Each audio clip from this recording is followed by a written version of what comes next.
This is a great time to buy it. Hvorfor siger du det på engelsk? Jamen, det er fordi, jeg hørte i sidste uge af ham der Trump. Han gik der ud. Trump? Ja, han gik ud, og så sagde han lige før, han annoncerede det der med pause på 12-satserne, så sagde han, this is a great time to buy it. Jeg tror, han tænkte, så skulle folk skynde sig ud og købe aktier. Det er selvfølgelig lidt smart, men vi gør lidt det samme, fordi lige nu er det tidspunktet at købe vinene til påsken. Det er det rigtige tidspunkt. Men altså, så vil du sætte dem ned, eller hvad? Ja, fordi jeg hørte, da han lagde de der 12-satser frem, han har en super smart måde at regne det ud på. Og hvad er det?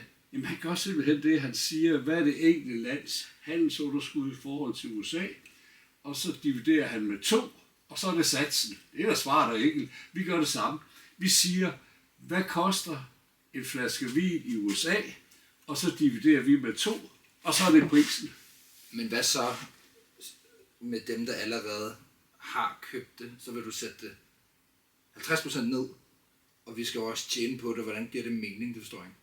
Jamen, men det skal du så ikke tale af, fordi Trump han tager heller ikke med, for eksempel med, når han regner ud i forhold til Europa, hvad de har eksporteret af serviceydelser. Han kigger bare på de fysiske varer, der er transporteret.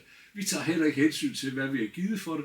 Vi ser simpelthen, det koster i USA, vi dividerer med 2, og så er det prisen der. Så du kan tage for eksempel den her, blok 15, den koster 600 i USA. Så siger vi 300.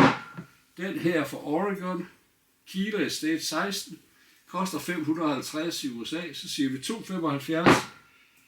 Den her, den koster 338, så siger vi 148. Og hvis vi tager den her Dani, den koster 385, så siger vi 148. Så må selvfølgelig sige, at det er mere end halvdelen. Ja. Hvor lang tid skal tilbuddet vare? Ja, det skal være i påsken. Okay. Så man kan komme ned onsdag, hvor vi holder åben fra 16 til 18. Ja. Og lørdag fra 11 til 1. Ja, og det hele er til halv pris eller mindre. Det synes jeg, vi skal lægge op. Det gør vi. Og det er alle de her vine her? Ja. Perfekt. Og man kan se dem inde på hjemmesiden under vinsmagninger. Fedt. Cool.